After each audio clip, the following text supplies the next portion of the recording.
ಯುಧಿಷ್ಠಿರ ದುರ್ಯೋಧನನ ರಥಹೀನನನ್ನಾಗಿಸಿದ ಮೇಲೆ ಆಮೇಲೆ ಏನಾಯಿತು ಯುದ್ಧ ಅಂತ ಧೃತರಾಷ್ಟ್ರ ಕೇಳ್ತಾನೆ. ದುರ್ಯೋಧನ ಇನ್ನೊಂದು ರಥವನ್ನು ಏರ್ಕೊಂಡು ಬಂದ. ಕ್ರೋಧೇನ ಮಹತಾವಿಷ್ಟ ಸವಿಶೋ ಭುಜಗೋ ಯಥ ಅಂತ ಬಹಳ ಸಿಟ್ಟು ಬಂದಿತ್ತು ಅವನಿಗೆ. ವಿಷಪೂರಿತವಾದ ಹಾವಿನಂತಾಗಿದ್ದವನು ಅಂತ. ಅವನ ರಥ ಬರ್ತಾ ಇರೋದನ್ನು ನೋಡಿ ಯುಧಿಷ್ಠಿರ ಮತ್ತಷ್ಟು ಕೋಪದಿಂದ ತನ್ನ ಸಾರಥಿಗೆ ಸುಯೋಧನನ ಕಡೆಗೆ ದುರ್ಯೋಧನನ ಕಡೆಗೆ ರಥವನ್ನು ಹರಿಸು ಅಂತ ಹೇಳ್ತಾನೆ. ಇಬ್ಬರೂ ಎದುರಾಗುತ್ತಾರೆ. ಮತ್ತೊಂದು ಯುದ್ಧ ಆರಂಭ ಆಗುತ್ತೆ. ಗರ್ಜಿಸ್ತಾ ಸಿಂಹನಾದ ಮಾಡ್ತಾ ಮಾತಾಡ್ತಾ ಭಾಷಂತೋ ವಾಗ್ಭಿರುಗ್ರಾಭಿಹಿ ಅಂತ ಉಗ್ರವಾದ ಮಾತುಗಳಿಂದ ಖಂಡಿಸ್ತಾ ಸರ್ವೇ ಕರ್ಣವಧೇ ವೃತಾಹ ಅಂತ ಕರ್ಣನನ್ನು ಸಂಹರಿಸಲೇಬೇಕು ಅಂತ ನುಗ್ಗುತ್ತಾರೆ ಅವರೆಲ್ಲ. ಈ ದುರ್ಯೋಧನ ಸೋತ ಅನ್ನುವ ಮಾತು ಧೃತರಾಷ್ಟ್ರನಿಗೆ ಭಾಳ ನೋವು ಕೊಡ್ತು. ಕತೆ ಕೇಳ್ತಾ ಇದ್ದ ಧೃತರಾಷ್ಟ್ರನಿಗೆ ತುಂಬ ತೀವ್ರವಾದ ದುಃಖದ ಘಟನೆಗಳನ್ನು ಹೇಳಿದೆ. ಸಹಿಸೋದಕ್ಕಾಗದೇ ಇರುವಂಥವುಗಳು. ಒಟ್ಟು ಏನಂದರೆ ನನ್ನ ಮಕ್ಕಳ ಕ್ಷಯವೇ ಕಾಣ್ತಾ ಇದೆ, ನನ್ನ ಮಕ್ಕಳು ಬೀಳ್ತಾ ಇರೋದು ಪತನವೇ ಕಾಣ್ತಾ ಇದೆ. ನನಗೆ ನಮ್ಮವರು ಉಳಿತಾರೆ ಅಂತ ಅನ್ನಿಸೋದಿಲ್ಲ ಅಂತ ಹೇಳ್ತಾನೆ.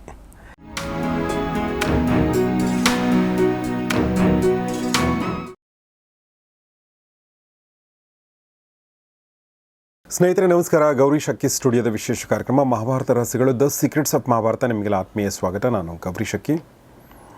ಮಹಾಭಾರತ ರಹಸ್ಯಗಳನ್ನ ತಿಳಿಸ್ಕೊಡೋದಕ್ಕೆ ನಮ್ಮೊಂದಿಗೆ ಜಾಯ್ನ್ ಆಗಿದ್ದಾರೆ ವಿದ್ವಾನ್ Jagadish Sharma Sampa sir. Welcome to the show. ನಮಸ್ತೆ. ನಮಸ್ತೆ. ಸೊ ನಾವು 16ನೇ ದಿನದ ಯುದ್ಧದ ಅಪರಾಹ್ನದಲ್ಲಿದ್ದೀವಿ. ಅಂದರೆ ಮಧ್ಯಾಹ್ನ ಮುಗಿದೋಗಿದೆ, ಆಲ್ರೆಡಿ ಸಂಜೆ ಸಮೀಪಿಸ್ತಾ ಇದೆ ಮತ್ತು ಸಾಕಷ್ಟು ಬೆಳವಣಿಗೆಗಳನ್ನ ಈ ದಿನದಲ್ಲಿ ನೋಡಿದ್ದೀವಿ. ಸಾವು ನೋವು ಜೊತೆಗೆ ಸಂಹಾರ, ಸೇನೆಗಳ ಸಂಹಾರ, ತುಂಬ ಅಪಮಾನಕರವಾದ ನೋವು, ಸೋಲುಗಳಿದೆಲ್ಲವನ್ನು ಕೂಡ ನೋಡಿದ್ವಿ. ಕಳೆದ ಸಂಚಿಕೆಯಲ್ಲಿ ನಾವು ನೋಡಿದ್ದು ಒಂದು ಭಾಳ ಸ್ವಲ್ಪ ಸರ್ಪ್ರೈಸಿಂಗ್, ದುರ್ಯೋಧನನ ಸೋಲು, ಅದು ಯುಧಿಷ್ಠಿರನ ಕೈಯಲ್ಲಿ. ಸೊ ಈಗ 16ನೇ ದಿನದ ಮುಂದಿನ ಭಾಗದಲ್ಲಿ ಏನಾಗುತ್ತೆ ಅನ್ನೋದನ್ನು ಸರ್ ಹೇಳ್ತಾರೆ. ಈ ದುರ್ಯೋಧನ ಸೋತ ಅನ್ನುವ ಮಾತು ಧೃತರಾಷ್ಟ್ರನಿಗೆ ಭಾಳ ನೋವು ಕೊಡ್ತು. ಕತೆ ಕೇಳ್ತಾ ಇದ್ದ ಧೃತರಾಷ್ಟ್ರನಿಗೆ ಅವನು ಹೇಳ್ತಾನೆ, ಅತಿ ತೀವ್ರಾಣಿ ದುಃಖಾನಿ ದುಸ್ಸಹಾನಿ ಬಹೂನಿ ಚ ತವಾಹಂ ಸಂಜಯಾಶ್ರೋಷಂ ಪುತ್ರಾಣಾಂ ಮಮ ಸಂಶಯಂ. ತುಂಬ ತೀವ್ರವಾದ ದುಃಖದ ಘಟನೆಗಳನ್ನು ಹೇಳಿದೆ. ಸಹಿಸೋದಕ್ಕಾಗದೇ ಇರುವಂಥವುಗಳು. ಒಟ್ಟು ಏನಂದರೆ ನನ್ನ ಮಕ್ಕಳ ಕ್ಷಯವೇ ಕಾಣ್ತಾ ಇದೆ, ನನ್ನ ಮಕ್ಕಳು ಬೀಳ್ತಾ ಇರೋದು ಪತನವೇ ಕಾಣ್ತಾ ಇದೆ ನನಗೆ. ತಥಾತು ಮೇ ಕಥಯಸೆ ಯಥಾಯುದ್ಧಂತು ವರ್ತತೆ ನ ಸಂತಿ ಸೂತ ಕೌರವ್ಯ ಇತಿಮೇ ನೈಷ್ಠಿಕಿ ಮತಿ. ಯುದ್ಧ ಹೇಗೆ ನಡೆದಿದೆಯೋ ಹಾಗೆ ಹೇಳ್ತಾ ಇದೀಯ ನೀನು. ನನಗೆ ನಮ್ಮವರು ಉಳಿತಾರೆ ಅಂತ ಅನ್ನಿಸೋದಿಲ್ಲ ಅಂತ ಹೇಳ್ತಾನೆ. ಯುಧಿಷ್ಠಿರ ದುರ್ಯೋಧನನ ರಥಹೀನನನ್ನಾಗಿಸಿದ ಮೇಲೆ ಆಮೇಲೆ ಏನಾಯಿತು ಯುದ್ಧ ಅಂತ ಧೃತರಾಷ್ಟ್ರ ಕೇಳ್ತಾನೆ.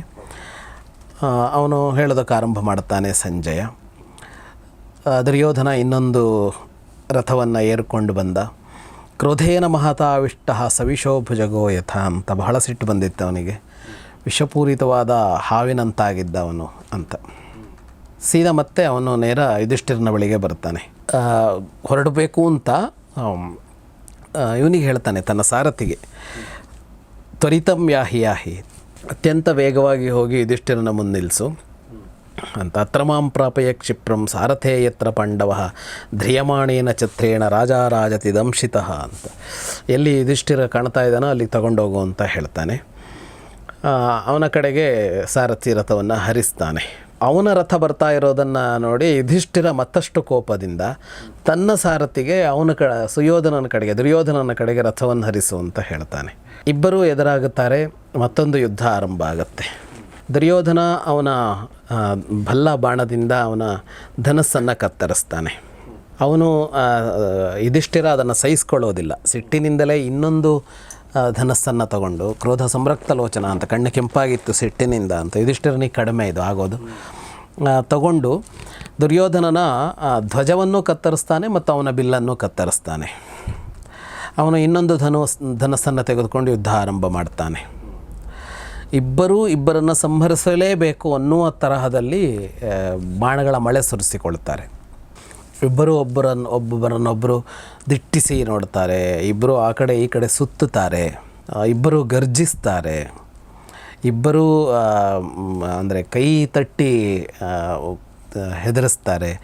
ಧನಸ್ಸನ್ನು ಶಿಂಜಿನಿಯನ್ನು ಎಳೆದು ಬಿಟ್ಟು ಧನುಷ್ಟಂಕಾರ ಮಾಡ್ತಾರೆ. ಶಂಖ ಊದುತ್ತಾರೆ ಮಧ್ಯೆ.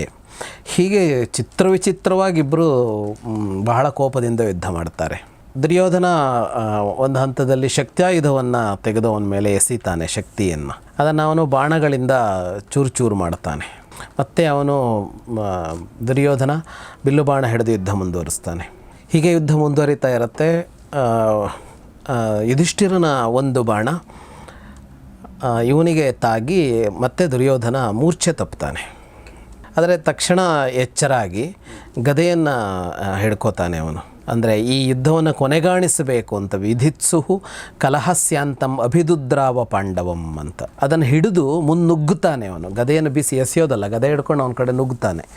ಅವನು ಬರ್ತಾ ಇರೋದನ್ನು ನೋಡಿ, ಅಂದರೆ ಅವ್ರು ಬರ್ತಾ ಇರೋದನ್ನು ವರ್ಣಿಸ್ತಾರೆ. ದಂಡಹಸ್ತಮಿವ ಅಂತಕಮ್ಮಂತೆ. ಯಮ ತನ್ನ ಕಾಲದಂಡವನ್ನು ಹಿಡ್ಕೊಂಡು ಬಂದಂಗಿತ್ತು ದುರ್ಯೋಧನ ಅಂತ. ಧರ್ಮರಾಜ ಯುಧಿಷ್ಠಿರ ಅದಕ್ಕೆ ಮಹಾಶಕ್ತಿಯಾಯುಧವನ್ನು ಪ್ರಯೋಗಿಸ್ತಾನೆ. ಅದು ಹೋಗಿ ಅವನಿಗೆ ತಾಗತ್ತೆ, ಅವನ ಕವಚವನ್ನು ಭೇದಿಸುತ್ತೆ. ಅದು ಎಚ್ಚರ ತಪ್ಪಿ ಬೀಳ್ತಾನೆ ದುರ್ಯೋಧನ. ಮತ್ತೊಂದು ಸಲ ಭೃಶಂ ಸಂವಿಘ್ನ ಹೃದಯ ಪಪಾತ ಚ ಮಮೋಹ ಚ ಅಂತ. ಬಿದ್ದು ಎಚ್ಚರ ತಪ್ಪಿ ಬೀಳೋದಲ್ಲ, ಬಿದ್ದು ಎಚ್ಚರ ತಪ್ತಾನೆ. ಆಗ ಕೃತವರ್ಮ ತ್ವರಿತವಾಗಿ ಧಾವಿಸ್ತಾನೆ ಅವನ ಕಡೆಗೆ, ದುರ್ಯೋಧನನ ಕಡೆಗೆ. ಅದೇ ಹೊತ್ತಿಗೆ ಭೀಮನು ಒಂದು ಗದೆ ಹಿಡ್ಕೊಂಡು ಕೃತವರ್ಮನ ಕಡೆಗೆ ಧಾವಿಸ್ತಾನೆ. ಅಂದರೆ ದುರ್ಯೋಧನನ ರಕ್ಷಣೆಗೆ ಅಂತ ಕೃತವರ್ಮ ಬಂದರೆ ಕೃತವರ್ಮನನ್ನು ತಡೆಯೋದಕ್ಕೆ ಗದಾಪಾಣಿಯಾಗಿ ಭೀಮ ಮುನ್ನುಗ್ಗುತ್ತಾನೆ. ಈ ಯುದ್ಧ ಒಂದು ತರಹದಲ್ಲಿ ಇಷ್ಟಕ್ಕೆ ನಿಲ್ಲತ್ತೆ. ದುರ್ಯೋಧನ ಎಚ್ಚರ ತಪ್ಪಿದ ಮೇಲೆ ಒಂದು ಹಂತಕ್ಕೆ ನಿಲ್ಲತ್ತೆ. ಮತ್ತೊಮ್ಮೆ ಒಂದು ತರಹದಲ್ಲಿ ಇದು ದುರ್ಯೋಧನನ ಪಕ್ಷದವರ ಹಿಮ್ಮೆಟ್ಟುವಿಕೆ ಆಗುತ್ತಲ್ಲ. ಮತ್ತೆ ಕರ್ಣ ಎಲ್ಲರನ್ನೂ ಸೇರಿಸಿಕೊಂಡು ಮತ್ತೊಮ್ಮೆ ಘನಘೋರವಾದ ಯುದ್ಧಕ್ಕೆ ಮುಂದಾಗ್ತಾನೆ. ಮತ್ತೊಂದು ಭಯಂಕರ ಯುದ್ಧ, ಮತ್ತಷ್ಟು ಸಂಹಾರಗಳು ನಡೀತವೆ. ಇನ್ನೊಂದು ಕಡೆಯಲ್ಲಿ ದೃಷ್ಟದ್ಯುಮ್ನ ಬಹಳ ಕ್ರೋಧದಿಂದ ದುರ್ಯೋಧನ ಸೇನೆಯನ್ನು ನಾಶ ಮಾಡೋದಕ್ಕೆ ಆರಂಭ ಮಾಡ್ತಾನೆ. ಅಲ್ಲೊಂದು ಸೋಲಿರುತ್ತಲ್ಲ, ಸೋಲಾದ ಮೇಲೆ ಒಂದು ಸಿಟ್ಟು ಬಂದಿರುತ್ತೆ. ಕೃಷ್ಣಾರ್ಜುನರು ರಣಾಂಗಣಕ್ಕೆ ಬರ್ತಾರೆ. ಅಥ ಪುರುಷವರವು ಕೃತಾರ್ನಿಕವು ಭವಮಭಿಪೂಜ್ಯ ಯಥಾವಿಧಿ ಪ್ರಭುಂ ಅರಿವಧ ಕೃತ ನಿಶ್ಚಯವು ಧೃತಂ ತವ ಬಲಮರ್ಜುನ ಕೇಶವವು ಸುತವು ಅಂತ. ಅದೇ ಹೊತ್ತಿಗೆ ಕೃಷ್ಣಾರ್ಜುನರು ಬರ್ತಾರೆ. ಬರ್ತಾರೆ ಅಂದರೆ ಎಲ್ಲಿಗೆ ಹೋಗಿದ್ರು ಅಂತ ಬರುತ್ತಲ್ಲ, ಕೃತಾನ್ನಿಕವು ಅಂತ, ಮಾಧ್ಯಾಹ್ನಿಕವನ್ನು ಮುಗಿಸಿ ಬಂದರು ಅಂತ. ಅಂದರೆ ಬೆಳಗ್ಗೆ, ಮಧ್ಯಾಹ್ನ ಮತ್ತು ಸಂಜೆ ಸಂಧ್ಯಾವಂದನೆ ಅಂತ ಮಾಡ್ತಾರೆ. ರಾತ್ರಿ ಮುಗಿದು ಬೆಳಗು ಬರುವ ಕಾಲ ಸಂಧಿಕಾಲ, ಹಗಲು ಮುಗಿದು ರಾತ್ರಿ ಆರಂಭವಾಗೋ ಸಂಧಿಕಾಲ ಮತ್ತು ನಡು ಮಧ್ಯಾಹ್ನ, ಈ ಮೂರನ್ನು ಸಂಧಿಕಾಲ ಅಂತ ಕರೀತಾರೆ. ಈ ಹೊತ್ತಿನಲ್ಲಿ ದೇವರ ಉಪಾಸನೆ ಮಾಡಬೇಕು ಅಂತ, ಅದಕ್ಕೆ ಸಂಧ್ಯೋಪಾಸನೆ ಅಥವಾ ಸಂಧ್ಯಾವಂದನೆ ಅಂತ ಕರೀತಾರೆ. ಅದನ್ನು ಮಧ್ಯಾಹ್ನ ಮಾಡೋದನ್ನು ಮಾಧ್ಯಾಹ್ನಿಕ ಅಂತ ಕರೀತಾರೆ. ಅವರು ಕೃತಾನ್ನಿಕವು ಅಂತ. ಕೃಷ್ಣಾರ್ಜುನರು ಆ ಮಾಧ್ಯಾಹ್ನಿಕವನ್ನು ಮುಗಿಸಿ ಭವಮಭಿಪೂಜ್ಯ ಶಿವಪೂಜೆಯನ್ನು ಮುಗಿಸಿ ಬಂದರು ಅಂತ. ಅಂದರೆ ಇಲ್ಲಿ ಗೊತ್ತಾಗೋದೇನು ಅಂದರೆ, ಯುದ್ಧ ಅನ್ನೋದು ಮಧ್ಯದಲ್ಲಿ ಅವರು ಸಂಧ್ಯಾವಂದನೆಗಳನ್ನು ಮಾಡೋದು ಇನ್ನೊಂದು ಅದೆಲ್ಲದಕ್ಕೂ ಅವಕಾಶ ಇರ್ತಿತ್ತು ಅಂತ. ಅವರೆಲ್ಲ ಹೋಗಿ ಎಲ್ಲೋ ಒಂದು ಬದಿಗೋ ಯಾವುದೋ ಜಾಗಕ್ಕೆ ಹೋಗಿ ಅದನ್ನು ಮುಗಿಸ್ಕೊಂಡು ಬರ್ತಾಯಿದ್ರು ಅನ್ನೋದು ಗೊತ್ತಾಗತ್ತೆ. ಕೃತಾನ್ನಿಕ ಅಂತ ಏನೋ ಹೇಳ್ತಿದ್ರಲ್ಲ, ಅದೇ ಆನ್ನಿಕವನ್ನು ಮುಗಿಸಿ ಅಂತ. ಕೃತ ಅಂದರೆ ಮುಗಿಸಿ ಅಂತ, ಆನ್ನಿಕ ಅಂದರೆ ಅದು ಹಗಲು ಮಾಡುವಂತಹ ದೇವರ ಉಪಾಸನೆ. ಮಧ್ಯಾಹ್ನ ಕೂಡ ಮಾಡ್ತಾರಂತ? ಮಧ್ಯಾಹ್ನನೂ ಮಾಡ್ತಾರೆ, ನಡು ಮಧ್ಯಾಹ್ನ. ಬಂದವನೇ ಅರ್ಜುನ ಗಾಂಡೀವದ ಟಂಕಾರ ಮಾಡ್ತಾನೆ. ಅಥ ವಿಸ್ಫಾರ್ಯ ಗಾಂಡೀವಂ ರಣೇ ನೃತ್ಯನ್ನಿವಾರ್ಜುನ ಅಂತ. ಹೇಗೆ ನುಗ್ಗುತ್ತಾನೆ ಅಂದರೆ ಒಂದು ನರ್ತನ ಮಾಡ್ತಾ ಇದ್ದಾನೋ ಅನ್ನೋ ಥರ ಬಾಣಗಳನ್ನು 10 ದಿಕ್ಕಿಗೂ ಬಿಡ್ತಾ ಸಂಹಾರ ಕ್ರಿಯೆಯನ್ನು ಆರಂಭಿಸ್ತಾನೆ. ಅರ್ಜುನ ಇಲ್ಲಿ ಬಹಳ ದೊಡ್ಡ ಪ್ರಮಾಣದಲ್ಲಿ ಮತ್ತೊಮ್ಮೆ ನಾಶ ಮಾಡ್ತಾನೆ. ಈಗ ಸಂಶಪ್ತಕರು ಅಂತಲ್ಲ, ಸೇನೆಯನ್ನೇ ಹಾಗೆ ನಾಶ ಮಾಡೋದಕ್ಕೆ ಆರಂಭ ಮಾಡ್ತಾನೆ. ಅವನ ಯುದ್ಧವನ್ನು ನೋಡಿ ದುರ್ಯೋಧನ ಅವನನ್ನು ಎದುರಿಸ್ತಾನೆ. ತನ್ನೊಡನೆ ಯುದ್ಧಕ್ಕೆ ಬಂದ ದುರ್ಯೋಧನನ ಒಂದು ಬಾಣದಿಂದ ಧನಸ್ಸನ್ನು ಮುರಿತಾನೆ ಅರ್ಜುನ.